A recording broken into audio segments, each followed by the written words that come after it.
وأوحينا إلى أم موسى أن أرضعيه فإذا خفت عليه فالقيه في اليم আল্লাহ পাক রব্বুল আলামিন বললেন ও আমার নবী মুসার মা আমি আল্লাহ পাক রব্বুল আলামিন বলছি মহান আল্লাহ জানিয়েছেন ওয়াহাইনা ইলা উম্মি মুসা মহান আল্লাহ জানিয়েছেন আমি হযরত নবী মুসা আলাইহিস সালামের মায়ের কাছে ওহী করেছিলাম আন আরদিহি আল্লাহ পাক রব্বুল আলামিন বললেন আন আরদিহি আমি মুসার মায়ের কাছে ওহী করেছিলাম ও আমার নবী মুসার মা তুমি তোমার মুসাকে তুমি তোমার বাচ্চাকে দুধ পান করাও আমি আল্লাহ পাক রব্বুল আলামিন বলছি ফাইদা খিফতি আলাইহি যখন তুমি তোমার মুসার জীবন বা প্রাণ নাশের আশঙ্কা করবা তুমি ধরা পড়ে যাওয়ার আশঙ্কা করবা ফালকিহি ফিল ইয়াম্মি তখন তুমি তোমার মুসাকে একটা বাক্সের ভিতরে ভরে নদীর পানিতে ভাসিয়ে দাও আমি আল্লাহ পাক রব্বুল আলামিন বলছি তবে মুসার মা সাবধান হয়ে যাও ওয়ালা তাখাফি ওয়ালা তাহজানি ইন্না রাদ্দুহু ইলাইকি আল্লাহ পাক রব্বুল আলামিন বললেন ও আমার নবী মুসার মা তোমার মুসাকে যখন একটা বাক্সের ভিতরে রেখে নদীর পানিতে ভাসিয়ে দেবে তখন মা হিসাবে জননী হিসাবে তোমার ভিতরে একটু ভয় তৈরি হতে পারে বাক্স কোথা মানে নদীর পানিতে বাক্স ভাসিয়ে দিলে কোথাকার বাক্স কোথায় চলে যাবে তার তো কোনো ইয়াত্তা নাই আমি আল্লাহ পাক রব্বুল আলামিন তোমার আত্মপ্রশান্তির জন্য বলছি ওয়ালা তাখাফি খবরদার খবরদার জানো মুসার মা তুমি কোনো ভয় করবা না ওয়ালা তাহজানি খবরদার জানো তোমার মুসাকে নিয়ে তুমি চিন্তা করবা না আমি আল্লাহ পাক রব্বুল আলামিন বলছি ইন্না রাদ্দুহু ইলাইকি ও আমার নবী মুসার মা আমি আল্লাহ পাক রব্বুল আলামিন বলছি ইন্না রাদ্দুহু ইলাইকি সময় হলে আমি আল্লাহ আবার তোমার মুসাকে তোমার কাছেই ফিরিয়ে দিব ভেঙে পড়ো না তোমার মুসা একদিন তুমি ফেরত পাবা মুসা যদি তোমার হয় তোমার মুসা একদিন তুমি মুসা কার কিছু বলেন মুসা কার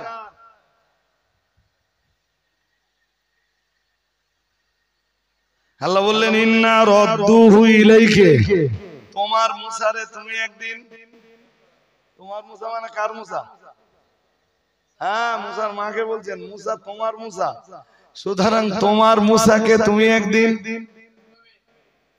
ভেঙে পড়ো না তোমরাও একদিন তোমার গা হারিয়ে যাওয়া মুসা খুঁজে পাবা তার জন্য সময় লাগবে কি লাগবে সময় লাগবে না আল্লাহর কুদরতের খেলা তো একটু দেখবা তো দেখবে না কথা কয় না যদি কোরআনে বিশ্বাস নয় আমার আর কিছু করার নেই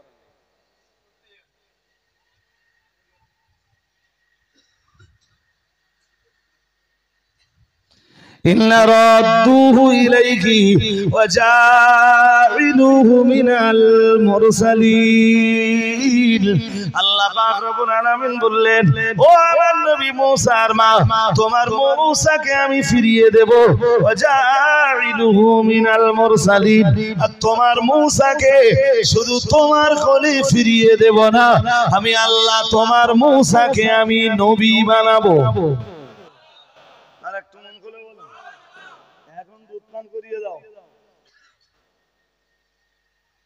বাকিটা তো ইতিহাস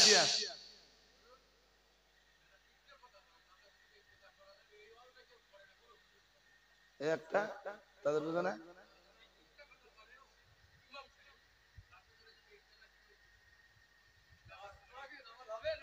আরে বাবা মিথ্যাবাদীর পিছনে ইক্তেদা মানে মিথ্যাবাদীর পিছনে ইক্তেদা তাই তো মিথ্যা কথা বলা কবিরা গুনাহ আর যে কবিরা গুনাহ করলো তার পিছনে ইক্তেদা করা মাকরুহ তাহরিম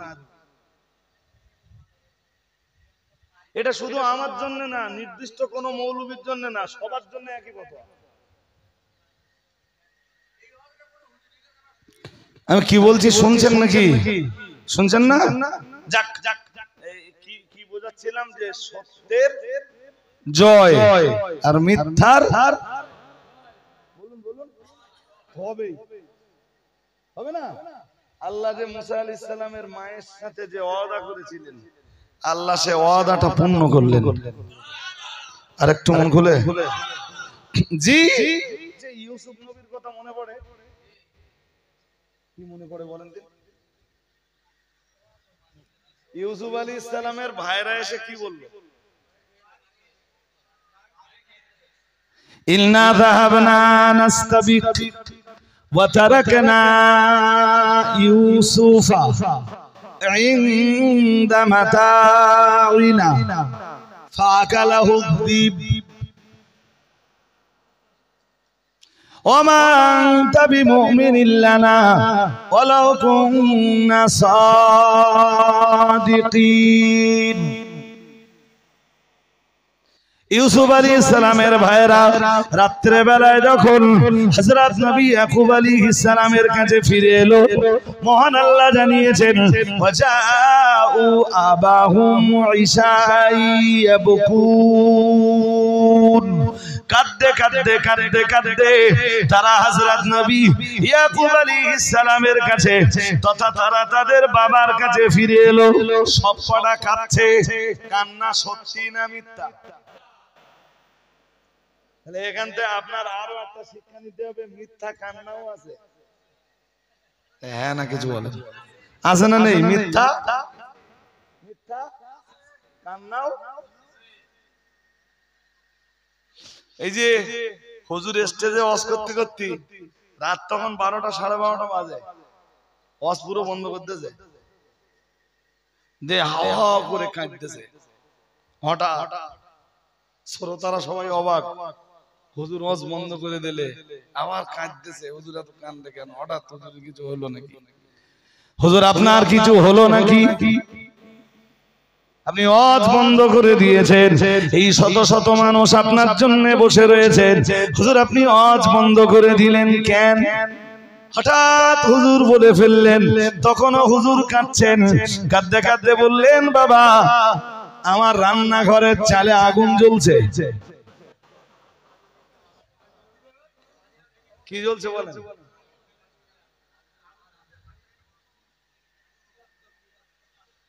হ্যাঁ বলে আমি দেখতে পাচ্ছি বাবা। বলেন আমার রান্নাঘরের চালে যদি আগুন জ্বলে আমি কি আর রস করতে পারবো? পরের দিন সেই গ্রামের লোক গেছে হুজুরের বাড়ি দেখতে, দেখে কিচ্ছু না। কেস কি? কেস হুজুর একটা টাইম গিন্নিরে বলে দিয়েছে যে তুই রাত 12টা 12:30টার দিকে রান্নাঘরের চালে আগুন লেগে দিবি। আর আমি ওয়াজ করতে করতে হঠাৎ বন্ধ করে দেবো, জনগণ আমারে পীর বলে। মিথ্যা কান্নাও, শুধু মিথ্যা কথা না বলো, মিথ্যা কান্নাও আছে। সুতরাং জাতি সাবধান, কমিউনিটি সাবধান। আল্লাহ পাকের কোরআন জানিয়েছে, মহান আল্লাহ ইরশাদ করেছেন ওয়াজাউ আবাহুম ইশাই ইয়াবকুন। আল্লাহ পাক রব্বুল আলামিন জানিয়েছেন ওরা হযরত নবী ইউসুফ আলাইহিস সালামের ভাইরা হযরত নবী ইয়াকুব আলাইহিস সালামের কাছে রাতের বেলায় কাঁদতে কাঁদতে এলো, এসে বলল ইল্লা যাহাবানা নাস্তাবিক, হে আমাদের বাবা আমরা একটু খেলায় গিয়েছিলাম, আমরা একটু দৌড় প্রতিযোগিতায় গিয়েছিলাম, অথবা আমরা একটু খেলাধুলা নিয়ে ব্যস্ত ছিলাম। আর এরপরে আবার ওরা বলল ইন্না যাহাবনা নাস্তাবিক ওয়া তারাকনা ইউসুফা ইনদা মাতাইনা, আমরা আমাদের ভাই হযরত ইউসুফ আলাইহিস সালামকে আমাদের মাল সামগ্রী আমাদের সামানের কাছে বসিয়ে দিয়ে গিয়েছিলাম। খেলতে খেলতে প্রতিযোগিতা করতে করতে আমরা একটু দূরে চলে গেলাম। ফাকালাহু যিব, জঙ্গলের একটা নেকড়ে এসে আমাদের ভাই ইউসুফকে খেয়ে ফেলেছে। বলুন নাউযুবিল্লাহ। ওমা আনতা বিমুমিনিন লানা ওয়ালাউ কুননা সাদিকিন। ওগো আমাদের আব্বাজান, যদিও আমরা সত্যবাদী, এরপরে আপনি তো আমাদের কথা বিশ্বাস করবেন না। জোর করে বলে না। আরে বাবা শুধু ওইটা বোঝাতে যাচ্ছি না তো, এই ইয়াকুব আলাইহিস সালামের ছেলেদের এই মিথ্যা বাহানা প্রমাণ হতে সময় কম লেগেছে। জোর করে বলে না। ইউসুফ আলাইহিস সালাম ওখান থেকে মিশরে চলে গেলেন। কোথায়? হ্যাঁ, বছরের পর বছর সেখানে কাটালেন। যখন তিনি যৌবনে পদার্পণ করলেন, জুলাইখা তার উপরে অপবাদ আরোপ করে জেলখানায় পাঠালেন। বাকিটা তো ইতিহাস। বছরের পর বছর ইউসুফ আলাইহিস সালাম জেলখানায় কাটালেন। জেলখানা থেকে বার হলেন, মিশরের খাদ্যমন্ত্রী হলেন। জি, কেনানে ততক্ষণে দুর্ভিক্ষ শুরু হলো।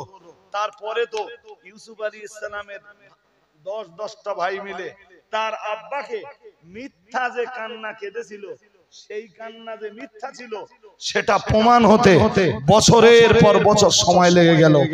জি, হিসাব করলে, জি হিসাব কষলে তা 20-40 বছরের বেশি।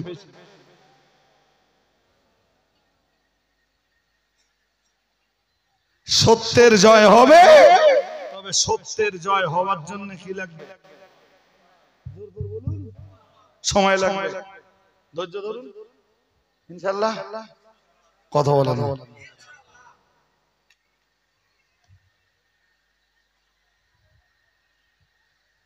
আল্লাহ আমাদের বুঝবার তৌফিক দান করুন, বলুন আমিন। আর যদি ধৈর্য হারিয়ে ফেলেন, আল্লাহ সাহায্য পাবেন না। কোরআন তো বলেই দিয়েছে, ইন্নাল্লাহা মা'আস সাবিরিন। মহান আল্লাহ জানিয়েছেন, নিশ্চয়ই আল্লাহ ধৈর্যশীলদের সঙ্গে আছেন।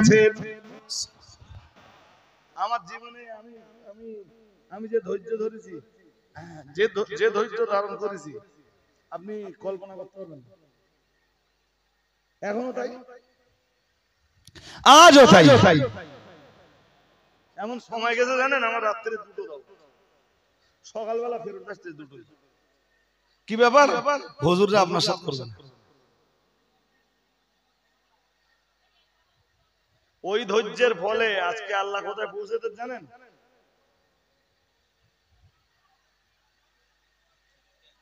হ্যাঁ, 12 বছর, 13 বছর, 15 বছর আগে যারা বলতো হুজুর করবে না আপনার দাওয়াত ফেরাচ্ছি, তারা এখন কি বলে জানেন? হুজুর আপনি দাওয়াত নেন, যে হুজুর আপনার সাথে করবে সেই হুজুর নেব, যে হুজুর না করবে নেব না, যে হুজুর না আসবে তারে মানা করে দেব, আপনি দাওয়াত নেন।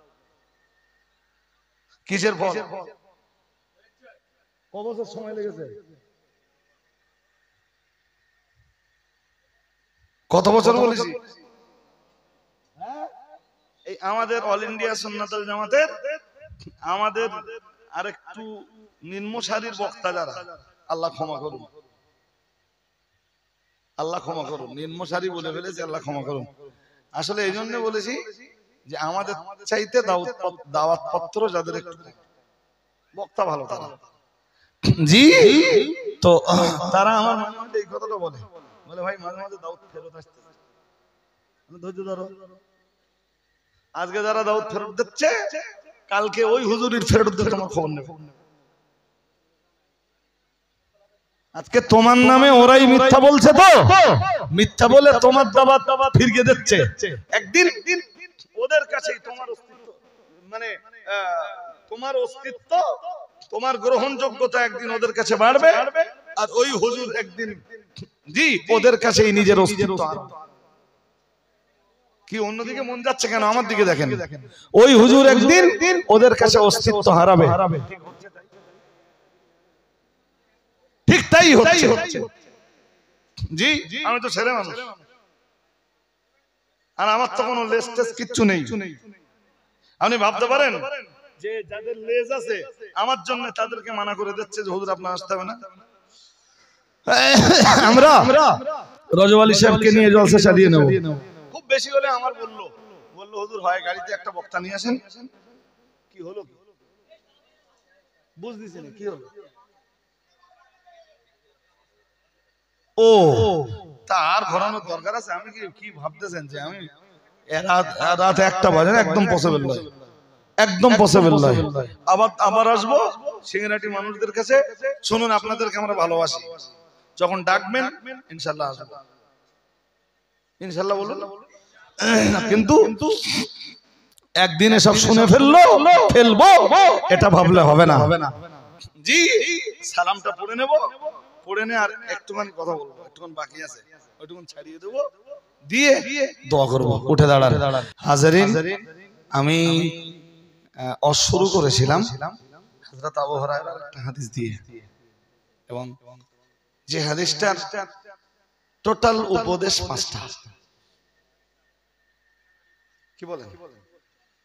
তো রাসূলের প্রথম উপদেশ ছিল ইত্তাকিল মাহারিম, তুমি হারাম বাদ দাও। তাই তো? চোখের হারাম হতে পারে, কানের হারাম হতে পারে, হাতের হারাম হতে পারে, জিভের হারাম হতে পারে, তাই তো? জিভের হারাম গীবত, জিভের হারাম তাহমত, জিভের হারাম নামিমত, জিভের হারাম কিস, জিভের হারাম কওলুজ জুর, জিভের হারাম শাহাদাতুজ জুর। শাহাদাতুজ জুর মানে কারোর পক্ষে অথবা বিপক্ষে কাউকে বাঁচানোর জন্য মিথ্যা বলা। মিন্স আপনি একটা মিথ্যা কথা বললে লোকটা বেঁচে যাবে, কিন্তু লোকটা শাস্তি পাওয়া দরকার ছিল, লোকটাকে শাস্তি না দিয়ে আপনি বাঁচিয়েছেন। অথবা কাউকে ফাঁসানোর জন্য মিথ্যা কথা বলা, এর আরবিতে বলে শাহাদাতুজ জুর। শুনছেন নাকি? গীবত জিবের হারাম, তহমত জিবের হারাম, নামিমাত জিবের হারাম, কিস জিবের হারাম। কথা বুঝছেন নাকি? হ্যাঁ, ফেসবুকে মিথ্যা কথা লিখে প্রচার করা চোখ এবং আঙ্গুলের হারাম। ফেসবুকে কি বলা হয় না লেখা হয়? কথা বলে না। কিসের হারাম? ব্যাস, সিংহাটির মানুষদের কাছে আমার আজকের ওইটুকু নসিহত যে হারাম থেকে আপনি নিজেকে গুটিয়ে রাখুন, হারাম থেকে নিজেকে দূরে সরিয়ে রাখুন, তবে আপনি আল্লাহর শ্রেষ্ঠ আবেদ। আল্লাহ আমাদের সকলকে কবুল করুন, বলুন আমিন, বলুন না আমিন। এদের যা পরিকল্পনা করছি তাতে এ মজলিস সামনের বছরও ইনশাআল্লাহ চলবে, ইনশাআল্লাহ। সবাই বলেন। আমি সামনের বছরের জন্য